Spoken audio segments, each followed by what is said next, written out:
El pionero poeta moderno, Charles Baudelaire, 200 años, Francia.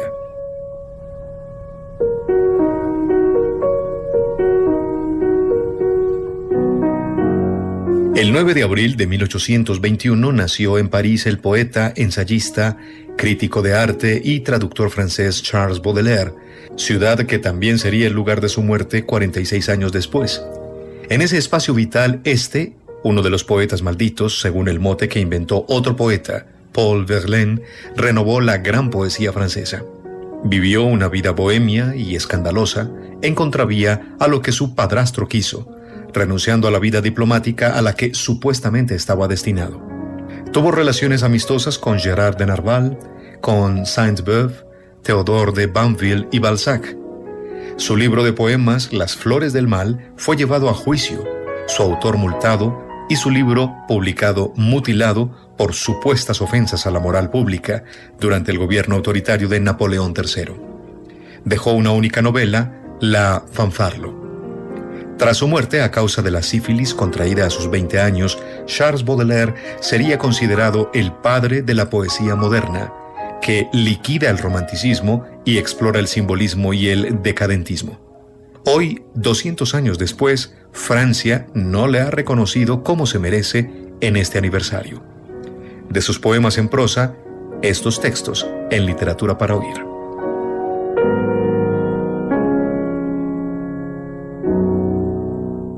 La desesperación de la vieja. La viejecilla arrugada sentíase llena de regocijo al ver a la linda criatura festejada por todos, a quien todos querían agradar. Aquel lindo ser tan frágil como ella, viejecita, y como ella también, sin dientes ni cabellos. Y se le acercó para hacerle fiestas y gestos agradables. Pero el niño, espantado, forcejeaba al acariciarlo la pobre mujer decrépita, llenando la casa con sus aullidos. Entonces la viejecilla se retiró a su soledad eterna y lloraba en un rincón diciendo: «Ay, ya pasó para nosotras, hembras viejas, desventuradas, el tiempo de agradar aún a los inocentes, y hasta causamos horror a los niños pequeños cuando vamos a darles cariño».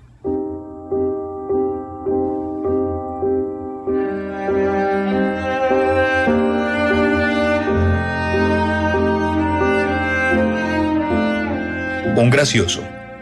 Era la explosión del Año Nuevo. Caos de barro y nieve, atravesado por 1000 carruajes, centelleante de juguetes y de bombones, hormigueante la codicia y desesperación. Delirio oficial de una ciudad grande, hecho para perturbar el cerebro del solitario más fuerte. Entre todo aquel barullo y estruendo, trotaba un asno vivamente, arreado por un tipejo que empuñaba el látigo. Cuando el burro iba a volver la esquina de una acera, un señorito enguantado, charolado, cruelmente acorbatado y aprisionado en un traje nuevo, se inclinó, ceremonioso, ante el humilde animal y le dijo, quitándose el sombrero: «Se lo deseo bueno y feliz». Volvióse después con aire fatuo, no sé a qué camaradas suyos, como para rogarles que añadieran aprobación a su contento. El asno, sin ver al gracioso, siguió corriendo con celo hacia donde le llamaba el deber. A mí me acometió súbitamente una rabia inconmensurable contra aquel magnífico imbécil que me pareció concentrar en sí todo el ingenio de Francia.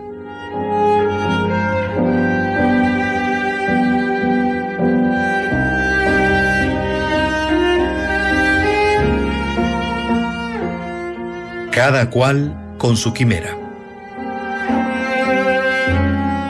Bajo un amplio cielo gris, en una vasta llanura polvorienta, sin sendas, ni césped, sin un cardo, sin una ortiga, tropecé con muchos hombres que caminaban encorvados.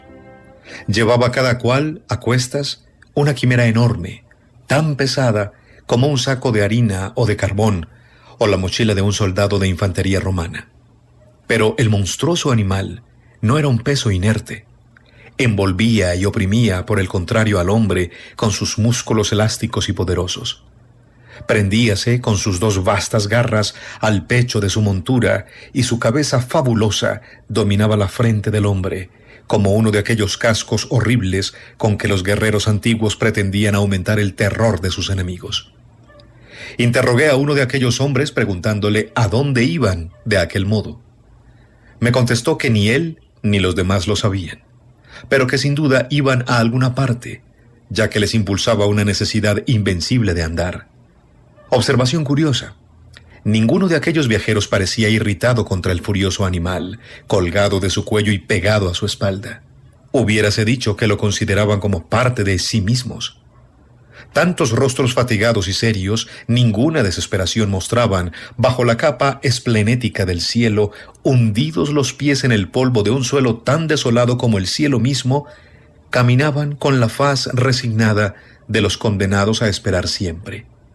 Y el cortejo pasó junto a mí, y se hundió en la atmósfera del horizonte, por el lugar donde la superficie redondeada del planeta se esquiva a la oscuridad del mirar humano. Me obstiné unos instantes en querer penetrar el misterio. Mas pronto la irresistible indiferencia se dejó caer sobre mí y me quedé más profundamente agobiado que los otros con sus abrumadoras quimeras.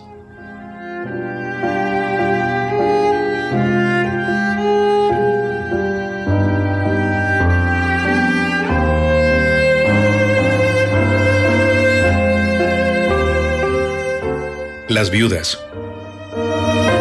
Dice Vauvenargues que en los jardines públicos hay paseos frecuentados principalmente por la ambición venida a menos, por los inventores desgraciados, por las glorias abortadas, por los corazones rotos, por todas esas almas temblorosas y cerradas en que rugen todavía los últimos suspiros de una tempestad que se alejan de la insolente mirada de los satisfechos y de los ociosos.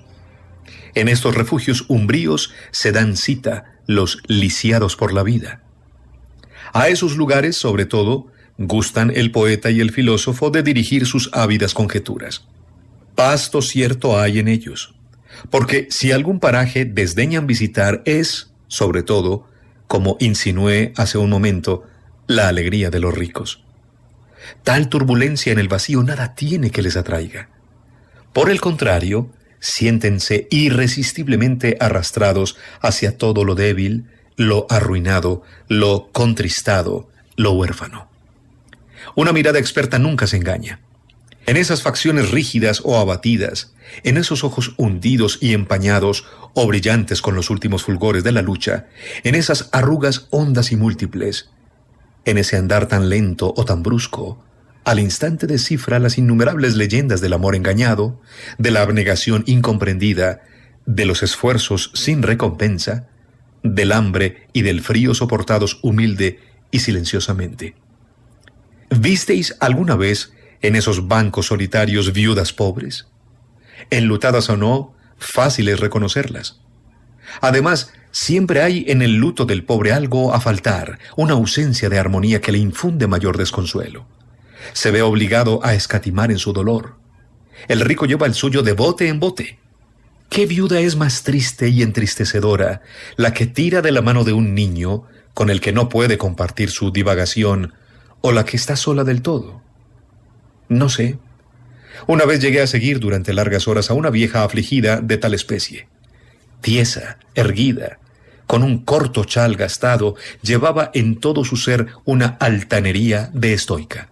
Estaba evidentemente condenada por una soledad absoluta a los hábitos de un solterón, y el carácter masculino de sus costumbres ponía una sazón misteriosa en su austeridad. No sé en qué café miserable ni de qué manera almorzó. La seguí al gabinete de lectura y la espié mucho tiempo, mientras que buscaba en las gacetas, con ojos activos, quemados tiempo atrás por las lágrimas, noticias de interés poderoso y personal. Al cabo, por la tarde, bajo un cielo de otoño encantador, uno de esos cielos de que bajan en muchedumbre pesares y recuerdos, sentóse aparte en un jardín para escuchar, lejos del gentío, un concierto de esos con que la música de los regimientos regala al buen parisiense. Aquel era, sin duda, el exceso de la vieja inocente o de la vieja purificada, el bien ganado consuelo de uno de esos pesados días sin amigo, sin charla, sin alegría, sin confidente, que Dios dejaba caer sobre ella, quizá desde muchos años antes, 365 veces al año. Otra más. Nunca pude contener una mirada sino de universal simpatía, por lo menos curiosa, a la muchedumbre de parias que se apretujan en torno al recinto de un concierto público. Lanza la orquesta a través de la noche cantos de fiesta, de triunfo o de placer. Los vestidos de las mujeres arrastran rebrillando. Crúzanse las miradas. Los ociosos, cansados de no hacer nada, se balancean, fingen saborear indolentes la música. Aquí nada que no sea rico, venturoso. Nada que no se respire e inspire despreocupación y gozo de dejarse vivir. Nada salvo el aspecto de aquella turba que se apoya allá, en la valla exterior, cogiendo gratis, a merced del viento, un jirón de música y mirando la centelleante hornaza interior. Siempre ha sido interesante el reflejo de la alegría del rico en el fondo de los ojos del pobre. Pero aquel día, a través del pueblo vestido de blusa y de indiana, vi un ser cuya nobleza formaba llamativo contraste con toda la trivialidad del contorno. Era una mujer alta, majestuosa y de nobleza tal en todo su porte que no guardo recuerdo de semejante suya en las colecciones de las aristocráticas bellezas del pasado. Un perfume de altanera virtud emanaba de toda su persona. Su faz, triste y enflaquecida, casaba perfectamente con el luto riguroso de que iba vestida. También, como la plebe con que se había mezclado sin verla, miraba al mundo luminoso con ojos profundos, y gacha suavemente la cabeza, escuchaba. Visión singular. De seguro, me dije, esa pobreza, si hay tal pobreza, no ha de admitir la economía sórdida. Una tan noble faz me lo fía. ¿Por qué, pues, permanece voluntariamente en un medio en el que es mancha tan llamativa? Pero al pasar curioso junto a ella, creí adivinar la razón. La viuda alta llevaba de la mano un niño vestido como ella de negro. Por módico que fuese el precio de la entrada, ¿bastaba acaso aquel precio para pagar un día las necesidades de la criatura, o, mejor tal vez, una superfluidad, un juguete? Y se habrá vuelto a su casa a pie, meditando y soñando sola, porque el niño es travieso, egoísta, no tiene dulzura ni paciencia, y ni siquiera puede, como el puro animal, como el gato y el perro, servir de confidente a los dolores solitarios.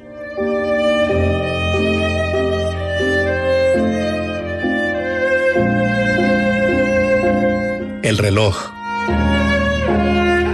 Los chinos ven la hora en los ojos de los gatos. Cierto día, un misionero que se paseaba por un arrabal de Nankín advirtió que se le había olvidado el reloj y le preguntó a un chiquillo qué hora era. El chicuelo del celeste imperio vaciló al pronto.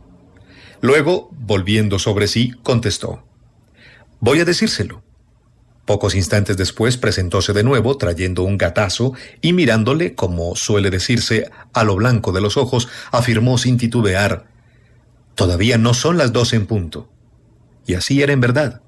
Yo, si me inclino hacia la hermosa felina, la bien nombrada, que es a un tiempo mismo honor de su sexo, orgullo de mi corazón y perfume de mi espíritu, ya sea de noche, ya de día, en luz o en sombra opaca, en el fondo de sus ojos adorables, veo siempre con claridad la hora, siempre la misma, una hora vasta, solemne, grande como el espacio, sin división de minutos ni segundos, una hora inmóvil, que no está marcada en los relojes y es, sin embargo, leve como un suspiro, rápida como una ojeada. Si algún importuno viniera a molestarme mientras la mirada mía reposa en tan deliciosa esfera, si algún genio malo e intolerante, si algún demonio del contratiempo viniese a decirme: ¿qué miras con tal cuidado? ¿Qué buscas en los ojos de esa criatura? ¿Ves en ellos la hora, mortal pródigo y holgazán? Yo sin vacilar contestaría: sí, veo en ellos la hora, es la eternidad. ¿Verdad, señora, que este es un madrigal ciertamente meritorio y tan enfático como vos misma?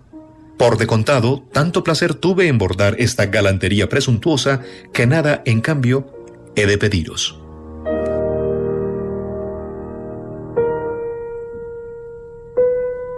La invitación al viaje. Hay un país soberbio, un país de jauja, dicen, que sueño visitar con una antigua amiga. país singular, anegado en las brumas de nuestro norte y al que se pudiera llamar el Oriente de Occidente, la China de Europa. Tanta carrera ha tomado en él la cálida y caprichosa fantasía, tanto la ilustró paciente y tenazmente con sus sabrosas y delicadas vegetaciones. Un verdadero país de jauja en el que todo es bello, rico, tranquilo, honrado. En el que el lujo se refleja a placer en el orden. En que la vida es crasa y suave de respirar. De donde están excluidos el desorden, la turbulencia y lo improvisto. En que la felicidad se desposó con el silencio. En que hasta la cocina es poética, pingüe y excitante. En que todo se te parece, ángel mío. ¿Conoces la enfermedad febril que se adueña de nosotros en las frías miserias, la ignorada nostalgia de la tierra, la angustia de la curiosidad? Un país hay que se te parece, en que todo es bello, rico, tranquilo y honrado, en que la fantasía edificó y decoró una China occidental, en que la vida es suave de respirar, en que la felicidad se desposó con el silencio. Allí hay que irse a vivir, allí es donde hay que morir. Sí, allí hay que irse a respirar, a soñar, a alargar las horas en lo infinito de las sensaciones. Un músico ha escrito la invitación al vals. ¿Quién será el que componga la invitación al viaje que pueda ofrecerse a la mujer amada, a la hermana de elección? Sí, en aquella atmósfera daría gusto vivir. Allá donde las horas más lentas contienen más pensamientos, donde los relojes hacen sonar la dicha con más profunda y más significativa solemnidad. En tableros relucientes o en cueros dorados, con riqueza sombría, viven discretamente unas pinturas beatas, tranquilas y profundas, como las almas de los artistas que las crearon. Las puestas del sol, que tan ricamente colorean el comedor o la sala, tamizadas están por bellas estofas o por esos altos ventanales labrados que el plomo divide en numerosos compartimientos. Vastos, curiosos, raros son los muebles, armados de cerraduras y de secretos, como almas refinadas. Espejos, metales, telas, orfebrería, loza, conciertan allí para los ojos una sinfonía muda y misteriosa. Y de todo, de cada rincón, de las rajas de los cajones y de los pliegues de las telas, se escapa un singular perfume, un vuélvete de Sumatra, que es como el alma de la vivienda. Un verdadero país de jauja, te digo, donde todo es rico, limpio y reluciente, como una buena conciencia, como una magnífica batería de cocina, como una orfebrería espléndida, como una joyería policromada. Allí afluyen los tesoros del mundo como a la casa de un hombre laborioso que mereció bien del mundo entero. País singular, superior a los otros, como lo es el arte a la naturaleza, en que ésta se reforma por el ensueño, en que está corregida, hermoseada, refundida. Busquen, sigan buscando. Alejen sin cesar los límites de su felicidad esos alquimistas de la horticultura. Propongan premios de 60 y de 100,000 florines para quienes resolvieren sus ambiciosos problemas. Yo ya encontré mi tulipán negro y mi dalia azul. Flor incomparable, tulipán hallado de nuevo, alegórica dalia, allí, a aquel hermoso país tan tranquilo, tan soñador, es donde habría que irse a vivir y a florecer, ¿no es verdad? ¿No te encontrarías allí con tu analogía por marco y no podrías mirarte para hablar, como los místicos, en tu propia correspondencia? Sueños, siempre sueños, y cuanto más ambiciosa y delicada es el alma, tanto más la alejan de lo posible los sueños. Cada hombre lleva en sí su dosis de opio natural, incesantemente segregada y renovada, y del nacer al morir, ¿cuántas horas contamos llenas del goce positivo, de la acción bien lograda y decidida? ¿Viviremos jamás? ¿Estaremos jamás en ese cuadro que te pintó mi espíritu, en ese cuadro que se te parece? Estos tesoros, estos muebles, este lujo, este orden, estos perfumes, estas flores milagrosas, son tú. Son tú también estos grandes ríos, estos canales tranquilos, los enormes navíos que arrastran cargados todos de riqueza, de los que salen los cantos monótonos de la maniobra, son mis pensamientos que duermen o ruedan sobre tu seno. Tú los guías dulcemente hacia el mar, que es lo infinito, mientras reflejas las profundidades del cielo en la limpidez de tu alma hermosa. Y cuando, rendidos por la marejada y hastiados de los productos de Oriente, vuelven al puerto natal, son también mis pensamientos que tornan, enriquecidos de lo infinito, hacia ti.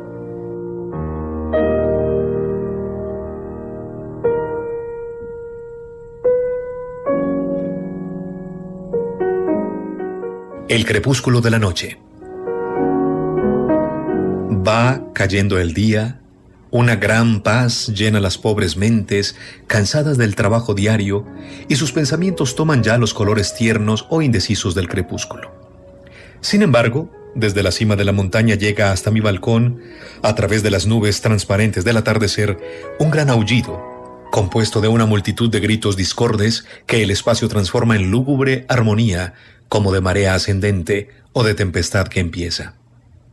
¿Quiénes son los infortunados a quien la tarde no calma y toman, como los búhos, la llegada de la noche por señal de aquelarre? Este siniestro ulular nos llega del negro hospital encaramado en la montaña y al atardecer, fumando y contemplando el reposo del valle inmenso erizado de casas en que cada ventana nos dice: aquí está la paz ahora, aquí está la alegría de la familia. Puedo, cuando el viento sopla de arriba, mecer mi pensamiento asombrado en esa imitación de las armonías infernales. El crepúsculo excita a los locos. Recuerdo que tuve 2 amigos a quien el crepúsculo ponía malos. Uno, desconociendo entonces toda relación de amistad y cortesía, maltrataba como un salvaje al primero que llegaba. Le he visto tirar a la cabeza de un camarero un pollo excelente porque se imaginó ver en él no sé qué jeroglífico insultante. El atardecer, premisor de los goces profundos, le echaba a perder lo más suculento. El otro, ambicioso herido, se iba volviendo conforme bajaba la luz más agrio, más sombrío, más reacio. Indulgente y sociable durante el día, era despiadado de noche. Y no solo con los demás, sino consigo mismo esgrimía rabiosamente su manía crepuscular. El primero murió loco, incapaz de reconocer a su mujer y a su hijo. El segundo lleva en sí la inquietud de un malestar perpetuo y aunque le gratificaran con todos los honores que pueden conferir repúblicas y príncipes, creo que el crepúsculo encendería en él aún el ansia abrasadora de distinciones imaginarias. La noche, que ponía tinieblas en su mente, trae luz a la mía. Y aunque no sea raro ver a la misma causa engendrar 2 efectos contrarios, ello me tiene siempre lleno de intriga y de alarma. Oh noche, oh refrescantes tinieblas, sois para mí señal de fiesta interior, sois liberación de una angustia. En la soledad de las llanuras, en los laberintos pedregosos de una capital, centelleo de estrellas, explosión de linternas, sois el fuego del artificio de la diosa libertad. Crepúsculo, cuán dulce y tierno eres. Los resplandores son rosados que se arrastran aún por el horizonte, como agonizar del día bajo la opresión victoriosa de su noche, las almas de los candelabros que ponen manchas de un rojo opaco en las últimas glorias del poniente, los pesados cortinajes que corre una mano invisible de las profundidades del oriente, inician todos los cimientos complicados que luchan dentro del corazón del hombre en las horas solemnes de la vida. Tomaríasele también por uno de esos raros trajes de bailarina en que la gasa transparente y sombría deja entrever los esplendores amortiguados de una falda brillante, como bajo el negro presente se trasluce el delicioso pasado y las estrellas vacilantes de oro y de plata que la salpican representan esas luces de la fantasía que no se encienden bien sino con el luto profundo de la noche.